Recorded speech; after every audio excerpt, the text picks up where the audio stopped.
If the 2024 season taught us anything, it's that it's difficult to know how things will come out with confidence. But F1 CEO Stefano Domenicali and Liberty Media are not sitting still and are already planning big rule changes for the upcoming years. Why? To make another shuffle among the top teams. The last one of these upcoming changes is certainly going to shock you. While many speculated in March that Max Verstappen would win all of the races this year following his strong start in Bahrain, this did not happen. In reality, with 7 different winners from the first half of the season, a feat not seen since the wild start to 2012, the stage is set for a wide-open battle for victories, and the constructors' title at the very least, after the summer break. Domenicali never joined the doommongers at the start of the year, believing that the cost cap and aerodynamic testing constraints would finally bring things to a halt. He has always been open-minded about things, understanding that what is considered correct today may not be true tomorrow. So, just as Verstappen's domination was not predetermined from the start, F1's long-term future must be considered as ever-changing. In a wide-ranging discussion about the state and future of Formula One, Domenicali explains why he believes there is a huge chance for Grand Prix racing to continue riding the wave of popularity that exploded following the Liberty Media acquisition. "I'm very pleased to say what I said at the beginning of the year is exactly what is happening, when everyone was believing that I was saying that for political reasons," said Domenicali, about his faith that 2024 would not be a damp squib of single-driver dominance. This will for sure continue until the end of 2025.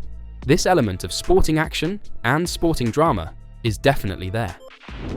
That reference to 2025 is noteworthy because despite all of the excitement surrounding the current on-track battles, there remains a black cloud on the horizon regarding the possible negative consequences of new 2026 restrictions. Many in the paddock have consistently stated that the easiest approach to narrow the grid is to leave the rules the same. Changing the regulations is the most effective way to blow things apart. As F1 design legend Adrian Newey said earlier this year, just as everything's starting to converge and fans are starting to get what they want, we have got an even bigger change, because it's the first time I can remember we've got a new PU and chassis happening at the same time. So, the chances of that blowing the grid apart have to be pretty significant. Domenicali does not hide his growing anxiety that 2026 would unravel all of the magnificence that F1 is now giving.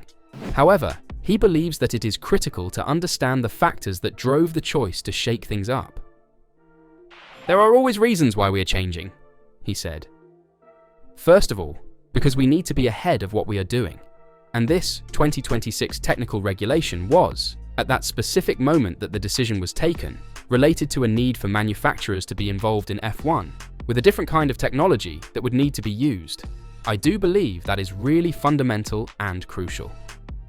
Plus, the fact that now we have sustainable fuel at the center of this technical project will speed up the process of making sure that this new technology will be available for the mobility world quicker.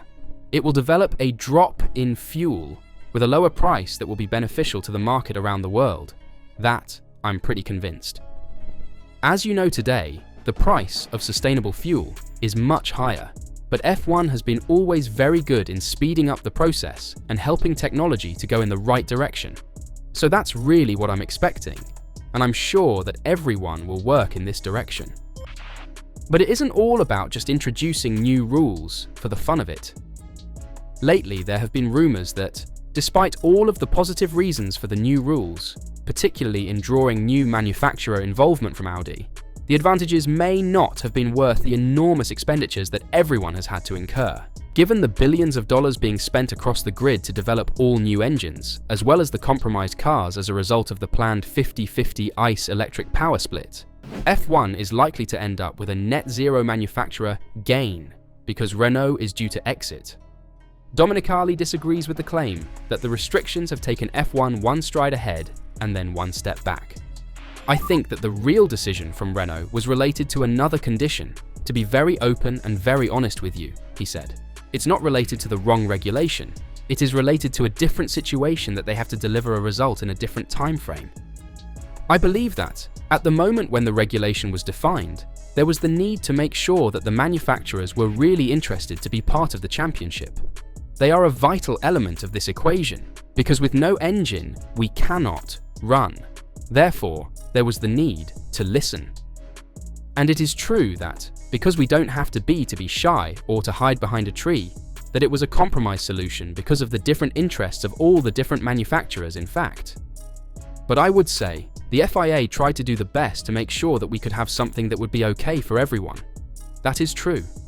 However, recent times have changed his mind, and Domenicali now believes that it is a good moment to consider slowing down the ever-repeated cycle of regulation changes that blows near grids apart every 5 years. This is a point of, is really now the time to do in 2030 another step change? We are not in a position to answer today, because we need to wait and see how this new technology will come in and how this will be developed. Therefore, there will be a point at which we need to discuss about it, and we need to understand if the need of the manufacturers, the need of teams, and the need of the engineering is definitely there, as it was when there was the need to change the regulation. The need for change normally is put on the table for 2 reasons. One is because we are the pinnacle of motorsport, and we are endorsing the top level of technology. The second in the past was that, because it was pretty clear, the objective was stopping a dominance period of cars. I remember when we were dressed in different colours. Domenicali is a former Ferrari team principal, so that's part of the game. But now, with the new elements of regulation, budget cap and aerodynamics restriction, I think that this point is not anymore on the table of discussion. So the real thing is technological challenge in the future. Is it relevant that the change will be in such a short time cycle of 5 years? That will be the point of discussion for the future. Domenicali believes that something needs to alter, however, the weight of the cars. I think what will be always on the table in the future will be the weight and the dimension of the cars, because we don't have to forget where the Formula Car approach was started. We are now in a situation where cars are big, cars are heavy, and maybe in the future, with this new development, we can really decide to go back to be lighter. But I would say, it is a bit premature to discuss about it. Let's see, first of all, how we can prepare to be really ready for the right technical regulation, also sporting regulations, for 26, and then we will discuss accordingly at the right time. The desire for lighter cars was targeted for with the 2026 regulation overhaul, but efforts to achieve mass changes did not proceed as planned. Part of the problem stems from safety advancements, since having stronger cars, as well as the halo, has weight implications. However, one of the main variables influencing current car weight is the power unit, specifically batteries. So, if F1 wants to reduce car weight in the long run, moving away from heavy hybrids must be an option worth considering, whether that means switching to hydrogen or returning to old-school V8s. Domenicali has some intriguing comments on the subject. I don't think that hydrogen itself will be a medium-term solution for F1, for many reasons, including technology, cost, and safety. But I do believe that the right way to develop that weight reduction would be either to stay with this kind of concept, with moves to reduce the weight, or, if sustainable fuel is doing the right job, to be zero emission, and we are taking the point of sustainability in the right way. Maybe we don't need anymore to be so complicated or so expensive in terms of engine development. So we may think to go back to engines that are much lighter and maybe with a good sound. I think that this point of discussion will be for sure in the 3 years after the introduction. So, in the middle of the new journey, we need to think and see where we are and what we believe the situation is evolving. But one thing that is very important, look back and see how things are changing so rapidly, so quickly. I remember everyone a couple of years ago was saying, electric cars for everyone, forever.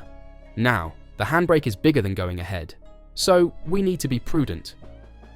We need to make sure that we are taking the right approach.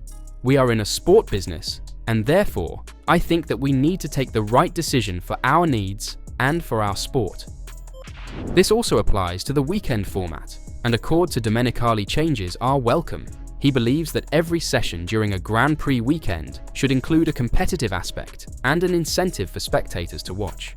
He especially doesn't get why, in a day when teams are performing countless simulations to optimize their setups, F1's standard weekend arrangement allows for 3 practice sessions that have no purpose other than to assist engineers. Is it a good entertainment for people coming already on a Friday to see cars going around the track just to prepare better for qualifying and the race? He asked. I mean, is that what people want to see? There is a huge investment by teams in simulation tools to do that. So my dream will be, every time that you go on the track, there is something to fight for. That's the nature of racing. That's the nature of the drivers, because they want to be the first every time, and that's why we should be aiming for this kind of objective in the future. I think that we are on the right path. We are doing the right things, and the excitement that we bring in the sprint race is very clear, because a lot of promoters would like to have them. So now, it's a good moment to see what is the best venue to have good action, and also the best place to be divided in the calendar to create the right frequency. What are your thoughts on some of the proposed changes? Bringing back lighter V8 cars would be absolutely amazing, but I'm not sure if making every session in a weekend reward points is the best way to go. What about you? Let me know what you think in the comments down below.